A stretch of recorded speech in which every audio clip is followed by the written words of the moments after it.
The longship cut through the churning sea, its dragon-head prow rising and falling with each swell. Torsten Magnusson stood at the stern, one hand gripping the tiller, his eyes fixed on the distant shore of his homeland. The salt spray stung his face, mixing with the dried blood of his enemies still caked in his beard. Behind him, his warriors celebrated their successful raid, dividing plunder and boasting of their deeds. "The gods favored us today," called Bjorn, his father's oldest friend. "3 ships taken, and not a man lost." Torsten nodded, but his thoughts were elsewhere. 3 successful raids since the summer began, yet the hollow feeling in his chest had only grown. The glory his father had promised would come with each swing of his sword, with each village put to the torch, remained elusive. Instead, a weariness had settled into his bones, one that mead and victory could not wash away. The blood feud that had consumed his clan for 3 generations gave purpose to his raids, yet lately he'd begun to question whether vengeance truly brought the honor his father claimed. The Wulfson clan would pay for the slaughter of his grandfather's brothers. This was the oath his father had made him swear upon receiving his first sword. An oath sealed in blood before the gods. As the fjord opened before them, Torsten saw the village nestled along the shore, smoke rising from longhouses as his people prepared for the feast that would celebrate their return. His father, old Magni One-Eye, would be waiting, eager to hear how many of the enemy had fallen to Torsten's blade. "Home," Bjorn said, clapping a hand on Torsten's shoulder. "Your father will be proud. Perhaps proud enough to support your claim at the thing." Torsten's jaw tightened. The approaching autumn gathering would determine much about his future. If his father declared him ready, he could finally establish his own household, take a wife, build a legacy beyond raiding. "Runa Wulfson will not have me," he said, the words bitter on his tongue. Bjorn's face darkened. "You cannot still think of her. She is the enemy." "I think of how to end this feud," Torsten replied, though this was only half true. In the 3 years since he'd encountered Runa at the summer trading market, her face had haunted his dreams. The daughter of his blood enemy, with eyes the color of a winter sea and a proud spirit that matched his own. "There is only one way to end a blood feud," Bjorn said, tapping the hilt of his sword. "And it is not through marriage." The longship slid onto the shore, and Torsten leapt into the shallows, helping his men drag the vessel up the beach. Children ran to greet them, clamoring for tales and treasures. Women approached, some searching for husbands and lovers, others for sons and brothers. The air filled with cries of joy and relief.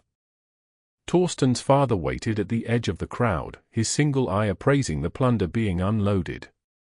Magni Eriksson had lost his eye in the same raid that had claimed Torsten's mother, ambushed by Wulfson men during a winter crossing.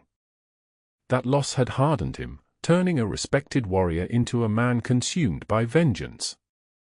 "My son returns victorious," Magni declared, embracing Torsten with a warrior's grip.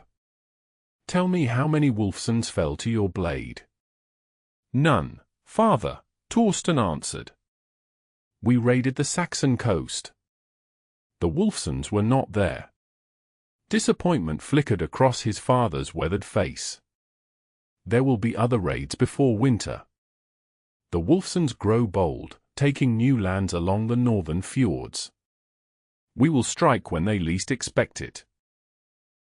Torsten followed his father toward the great hall, where the celebration feast would be held. As they walked, Magni spoke of alliances, of the coming thing, of preparations for winter. But when he mentioned marriage prospects among the neighboring clans, Torsten could remain silent no longer. "I wish to propose peace with the Wulfsons," he said abruptly. "Through marriage." His father stopped so suddenly that those following nearly collided with him. The old warrior's face contorted with rage. "You speak madness," Magni hissed. "Have you forgotten your oath? Have you forgotten your mother's blood staining the snow?" "I have forgotten nothing," Torsten replied, standing his ground. but this feud has taken enough from both clans. Perhaps it is time to end it with something other than more death. With what? Love? His father spat the word as if it tasted of poison. Love is a luxury for farmers and merchants, not for warriors with blood debts to pay. The feast that night was joyous for all but Torsten. He sat at his father's right hand, accepted the praise of his men, and drank deeply of the mead offered in his honor. Yet his thoughts remained with the mad idea that had taken root in his heart, that perhaps the blood feud could end not with the extinction of the Wulfson line, but with its joining to his own.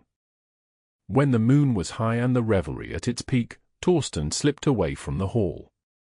He saddled his horse and rode north along paths only hunters used, paths that would not be watched by either Magnusson or Wulfson sentries. The Wulfson settlement lay half a day's ride away, nestled against the mountains where the hunting was good and the land defensible. Torsten approached cautiously as dawn broke, leaving his horse tethered in a copse of pines before continuing on foot. He knew where Runa often went at daybreak, a small cove sheltered from the wind, where she collected herbs that grew nowhere else. He found her there, kneeling beside a patch of flowering plants, a basket at her side. The morning light caught in her auburn hair, crowning her like a goddess of dawn. "If you've come to kill me, Magnusson, at least allow me to finish gathering these herbs," she said without looking up. "They ease the pain of childbirth, and one of our women suffers even now." "How did you know I was here?" Torsten asked, stepping from the shadow of a boulder. "The bird stopped singing," she replied, finally turning to face him. Her hand rested on the small knife at her belt, not a warrior's weapon, but it would draw blood if needed. "What do you want?" "Has your father sent you to reduce the Wulfson line by one more?" "I come on my own," Torsten said, remaining where he stood. "And I bring no weapons against you." She arched an eyebrow skeptically. "A Magnusson without weapons? That would be a first tale to tell around winter fires." Despite the tension, Torsten felt his lips curve into a smile. This was what had first drawn him to her, her sharp tongue, unafraid even when faced with an enemy. So unlike the demure women of his own clan, who spoke softly and kept their thoughts hidden. "I come with a proposal," he said. "One that could end the blood between our families. Unless you propose to sail away across the sea, never to return, I cannot imagine what you offer that my father would accept." "Marriage," Torsten said simply. Runa's laugh was short and bitter. "Have you taken a blow to the head during your raiding, Torsten Magnusson? My father would sooner marry me to a thrall than to the son of the man who killed his brother. And my father would sooner see me dead than wedded to a Wulfson," Torsten acknowledged. "But we are not our fathers. We need not carry their hatreds into the next generation." Runa's expression softened slightly. "You are either very brave or very foolish to come here with such words." "I have thought of you since the summer market 3 years past," Torsten admitted. "When we spoke of the sagas, and you knew the verses that even our Skald had forgotten." "I remember," she said quietly. "You were not what I expected." "Nor you." He took a cautious step forward. "This feud has brought nothing but sorrow to both our clans. With your father's approval at the thing, we could end it. Our children would unite both bloodlines. No more raids, no more vengeance. And you believe love would be enough? That your warriors would lay down their swords because their leader took a Wulfson bride?" "Not love alone," Torsten said. "But honor, oath sworn before the gods, alliance sealed with bride price and land. These things warriors understand." Runa studied him, her sea-colored eyes searching his face for deceit. Finally, she shook her head. "It cannot be, Torsten. Too much blood has been spilled. My cousin died by your uncle's hand last winter. Your aunt was slain by my grandfather. The weave of our fates is too tangled with death to be rewoven with marriage vows. Then the killing will continue until one clan or the other is wiped from the earth, Torsten said, frustration edging his voice. Is that truly what you want? What I want matters little, Runa replied, returning to her herbs. Go home, Magnusson. If my brothers find you here, they will not listen to talk of peace. Torsten stood for a moment longer, watching her hands move deftly among the plants. Then, knowing she was right about the danger, he turned to leave. I will speak of this at the thing, he called back to her. Before all the clans. If your father attends, he will hear my proposal whether he wishes to or not. Runa did not look up, but her hands had stilled. Then you are indeed a fool. A brave one, perhaps, but a fool none the less. Torsten returned to find his absence noted but not questioned. His men assumed he had sought the company of a willing woman after the feast. Only Bjorn regarded him with suspicion, but his old friend kept his counsel. The days passed in preparation for the thing, the autumn gathering where disputes were settled, marriages arranged, and alliances formed or broken. Torsten spoke no more of his plan, but in the privacy of his thoughts, he refined his argument, considering how best to present his case before the assembled clan leaders. His father, meanwhile, gathered support for a different purpose, a coordinated strike against the Wulfsons before winter set in. Magni's hate had grown more consuming with age, and he would not rest until the last Wulfson lay cold in the ground. The day before they were to depart for the thing, a lone rider approached the Magnusson settlement, bearing a white flag of truce. The man was unknown to Torsten, but the message he delivered struck like lightning from a clear sky. The Wulfson settlement burns, the messenger announced in the great hall. Raiders from the eastern feuds struck at dawn. They took slaves and plunder, killed many warriors. Gorm Wulfson sends word to all neighboring clans. He offers silver to any who will help pursue the raiders and recover what was taken. A murmur ran through the hall. Magni stepped forward, his face twisted in a cruel smile. The gods have saved us the trouble, he declared. Let the raiders finish what we have started. The Wulfsons are no more. How many survived? Torsten demanded, ignoring his father's words. The messenger shrugged. Few. Most of the men were slain. Women and children taken as thralls. Gorm himself is wounded but alive. He sends this plea from the ruins of his hall. Torsten's heart thundered in his chest. And Runa? Gorm's daughter. Taken, the messenger said. Along with her younger sisters. The raiders sail east with the tide. If pursuit is not mounted quickly, they will be beyond reach. Magni turned to Torsten with narrowed eyes. How do you know of Gorm's daughter by name, my son? But Torsten was already moving, striding toward the door. Prepare the ships, he called to his warriors. We sail within the hour. You will not. Magni's voice boomed through the hall. This is the judgment of the gods upon our enemies. We will not interfere. Torsten turned slowly, facing his father before all the assembled clan. They are not just our enemies. They are our neighbors. They share our gods, our language, our ways. Would you have their women and children sold as thralls in distant lands? I would have the Wulfsons destroyed, Magni growled. By any hand, in any manner. Even if it means allowing raiders to take what is rightfully ours to claim. Torsten challenged. These eastern raiders show no honor. They did not face the Wulfson warriors in fair combat, they struck at dawn, against sleeping men. Is that how the Magnussons claim victory? Through the deeds of dishonorable strangers. This argument struck home with many of the warriors. To triumph over the Wulfsons was one thing, to have that triumph stolen by outsiders was another entirely. "My son speaks wisdom," said Bjorn, stepping forward. "Let us pursue these raiders, take back what they have stolen, and show them that none may prey upon our neighbors without consequence. The Wulfson's fate should be decided by us, not by cowards who attack at daybreak." Magni looked from Bjorn to Torsten, then around the hall at the faces of his warriors. Many nodded in agreement with Bjorn's words.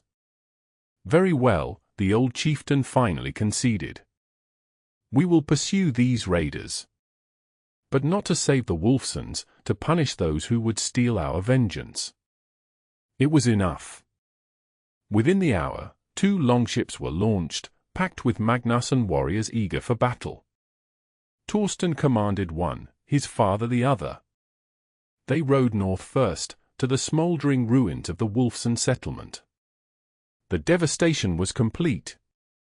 Longhouses reduced to charred skeletons, bodies lying where they had fallen. A handful of survivors, mostly the elderly and the very young, huddled near what remained of the great hall. Gorm Wulfson sat among them, a bloody bandage around his chest, his once proud face haggard with grief and pain. When he saw the Magnusson warriors approaching, he struggled to his feet, clutching an axe.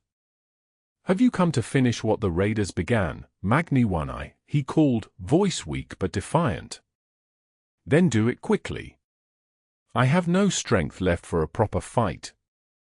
Torsten stepped forward before his father could respond.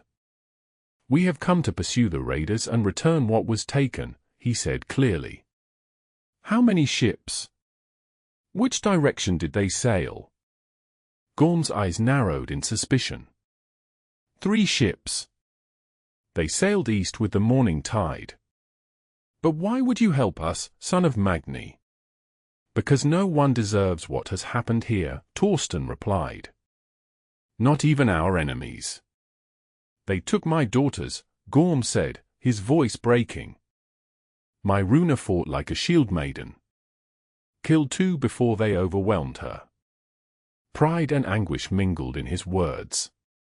Torsten felt a surge of both fear and admiration. "We will find them," he vowed. "This I swear by the gods." His father said nothing, but the disapproval radiated from him like heat from a fire.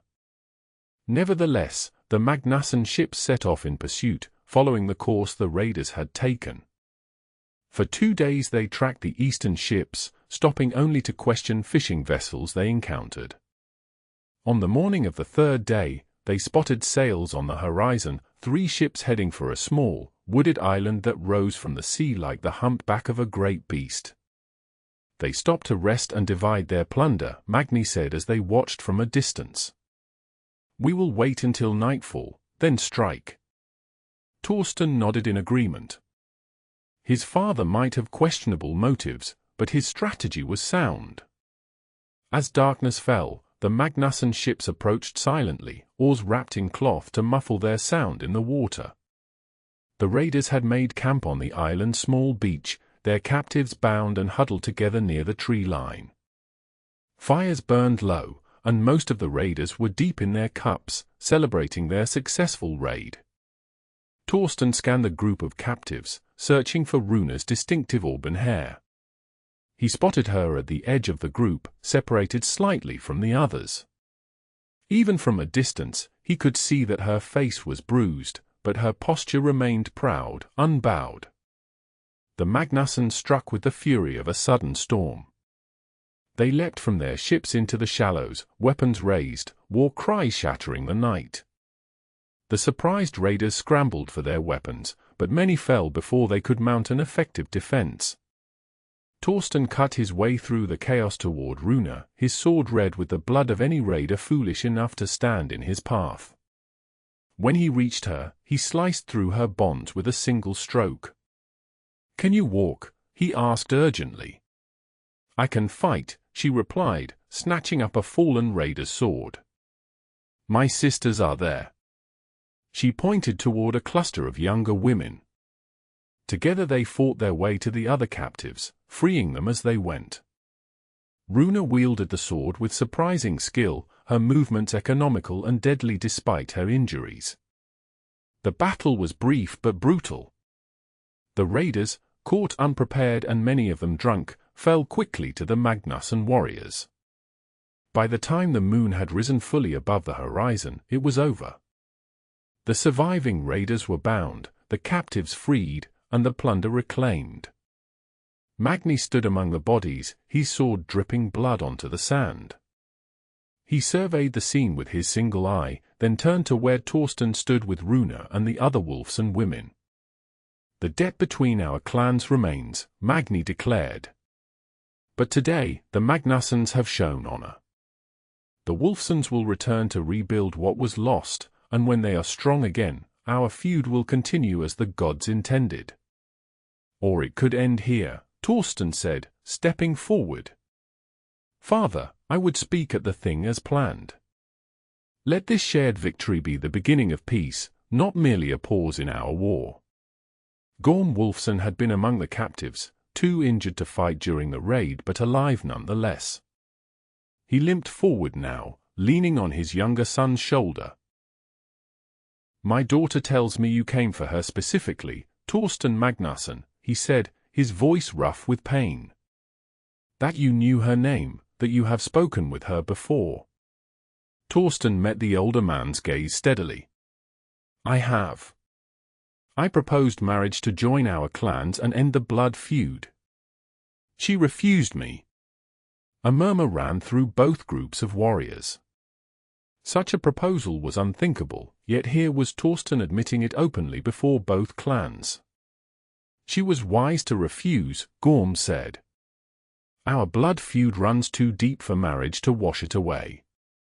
"And yet," Magni said unexpectedly, "my son has led us to save your clan from slavery and death. Does this not create a debt between us?" Gorm's eyes narrowed. "What debt would you claim, One Eye?" "Perhaps we should discuss this at the thing," Magni replied. "When cooler heads prevail and the gods can witness our words." The journey back was tense but without conflict. The Wulfson survivors traveled on the Magnusson ships, keeping to themselves, watching their rescuers with cautious eyes. Runa alone seemed at ease, speaking quietly with Torsten when opportunity allowed. "Why did you come for me?" she asked as they sailed within sight of their homeland. "Truly?" "Because the thought of you in chains was unbearable," Torsten admitted. "Because I meant what I said by the cove. This feud has taken enough from both our clans." "My father will never agree," Runa said, though her voice held less certainty than before. "3 days ago, I would have agreed with you," Torsten replied. "But now?" "The gods have intervened in a way none could have foreseen. Perhaps they weave a different fate for us than the one our fathers imagined." The thing gathered as planned, though with Gorm's injuries, it was his eldest son who represented the Wulfson clan. The tale of the raid and rescue spread quickly among the assembled clan leaders, growing with each telling until it seemed the Magnussons had fought off an entire army to rescue their sworn enemies. When it came time for disputes to be heard and settlements proposed, Torsten stood before the gathered clans.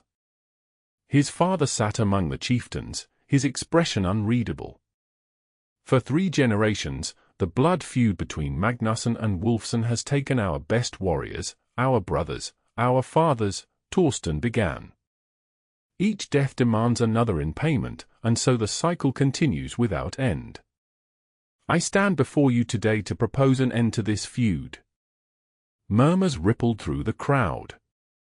Such feuds rarely ended except through the extinction of one clan or the other. "I propose marriage between our clans," Torsten continued. "I would take Runa Wulfson as my wife, joining our bloodlines, ending the debt of honor with new life rather than more death." Shouts of protest erupted from both Magnusson and Wulfson supporters. The law speaker raised his staff, calling for silence. "This is madness," called one of Gorm's sons. "The Magnusson slew our uncle in cold blood. After your grandfather ambushed and killed my mother, Torsten countered. We can recite the litany of grievances until Ragnarok, or we can choose to end it now. Runa Wulfson rose painfully to his feet. Why should we trust this offer? He demanded. How do we know this is not some trick to weaken our clan further while we are vulnerable? Because my son risked his life, and mine, to save your daughters, Magni said, also standing. The crowd fell silent, shocked to hear the old warrior speak in support of peace. He defied me to launch our ships in pursuit of the raiders. And I have seen how he looks at your daughter. It is the same way I once looked at his mother. Torsten stared at his father in disbelief. Magni had never spoken of his wife since her death, had never acknowledged any emotion beyond rage and thirst for vengeance. The gods showed their will clearly, Magni continued. They brought destruction to your clan, Gorm, but then they guided my son to your rescue. Perhaps they have grown tired of our feud. Perhaps they have greater battles for our warriors to fight than against each other. And what of the blood price? Gorm demanded. Generations of death cannot be erased with wedding vows alone. 3 ships, Magni replied. The raiders' vessels, their cargo, all that we reclaimed, I offer it as bride price. And land, the western meadows that border your territory. This should satisfy even the gods' demand for balance. A hush fell over the assembly. Such a bride price was extraordinary, beyond what any but a Jarl's daughter might command. Gorm looked to his sons, then to where Runa stood among her kinswomen. My daughter must agree to this match, he said finally. I will not trade her freedom for clan peace. She has earned the right to choose, having fought like a true shield maiden against the raiders. All eyes turned to Runa.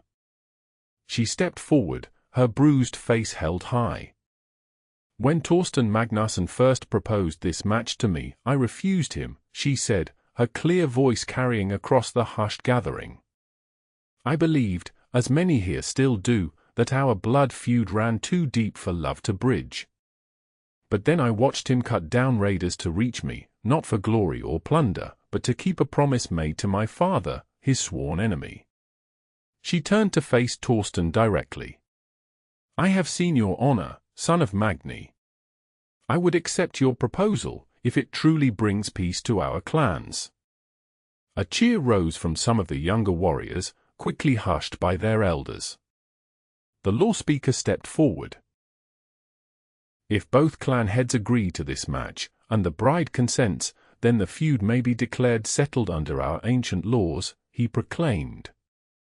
Runa Wulfson, do you accept this settlement? Gorm looked at his daughter for a long moment, then at the Magnussons, father and son standing side by side. I accept, he said finally. Let the blood feud end here, washed away by my daughter's marriage to Torsten Magnusson. And you, Magni Eriksson? Do you accept this settlement and renounce all claims of vengeance against the Wulfson clan?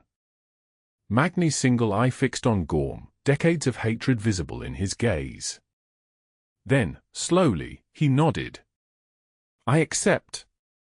Let it end, as my son wishes. The gods have shown their will. The wedding took place at the next full moon, when both clans had had time to prepare. The Wulfsons had begun rebuilding their settlement with help from neighboring clans, including, to everyone's astonishment, warriors from the Magnusson lands. Torsten stood before the assembled clans, dressed in his finest tunic, a new cloak of deep blue fastened at his shoulder with a silver brooch. When Runa approached, led by her father, a murmur of appreciation ran through the crowd. Her gown was the color of summer seas, her hair crowned with a circlet of silver. The bruises on her face had faded, and she walked with the pride of a woman who had faced death and emerged victorious. The ceremony joined not just 2 people but 2 clans. As swords were exchanged, oaths sworn, and rings given, the tension that had defined relations between Magnusson and Wulfson for generations began, slowly, to dissolve. During the feast that followed, Torsten found a moment alone with his new wife. "Are you content with this match?" he asked quietly. "I would not have you bound to me by duty alone." Runa's sea-colored eyes met his, a small smile playing at her lips. "I told you once that you were either very brave or very foolish to propose such a match. I have since decided you are both, and that perhaps I am as well, for accepting." "That is not an answer," Torsten pointed out. "Then here is my answer," she replied, reaching up to touch his face. "I have watched you defy your father, risk your life, and challenge centuries of tradition, all to end a cycle of violence that most accepted as fate. If that is not a man worth joining one's life to, then such a man does not exist." Torsten covered her hand with his own. "The gods wove our fates together in a strange pattern," he said. "One I could never have foreseen." "Perhaps that is why we are not the weavers," Runa replied. "We see only the threads before us, while the gods see the entire tapestry." From across the feast hall, Magni watched his son with his new bride. The old warrior's face was thoughtful, the bitterness that had defined him for so long momentarily softened. Bjorn approached, ale horn in hand. "A strange day," the old warrior commented. "If anyone had told me I would see Magnussons and Wulfsons breaking bread together, I would have called them mad." "My son sees with clearer eyes than I have," Magni admitted. "Perhaps that is as it should be. Each generation must find its own way." "And your hatred?" Bjorn asked bluntly. "The oath you swore to see the last Wulfson in his grave." Magni was silent for a moment, watching as Torsten laughed at something Runa had said. "My hatred has brought me nothing but more grief," he said finally. "It did not bring back my Freya. It did not heal my wounds. Perhaps it is time to set down that burden before it crushes what remains of my life." As the celebration continued around them, Torsten and Runa slipped away to the shore, where the moon cast a silver path across the dark water. "My father says we will build our own hall on the border between our clans' lands," Torsten said. "Neither fully Magnusson nor Wulfson territory, but something new." "A fitting symbol," Runa agreed. "Though I suspect it will take more than a wedding to truly heal the wounds between our people." "It is a beginning," Torsten said, drawing her close. "And beginnings are sacred things, full of possibility." Above them, the stars glittered in patterns said to be the gods' own writing, telling stories of heroes and monsters, love and vengeance. But tonight, under those same stars, a new story had begun, one not of blood and death, but of two enemies finding in each other the courage to break a cycle as old as their clans themselves. And perhaps, Torsten thought as he looked down at his bride, this was the true glory his father had never understood. Not the momentary triumph of the raid or the battlefield, but the lasting victory of creating peace where once there had been only war.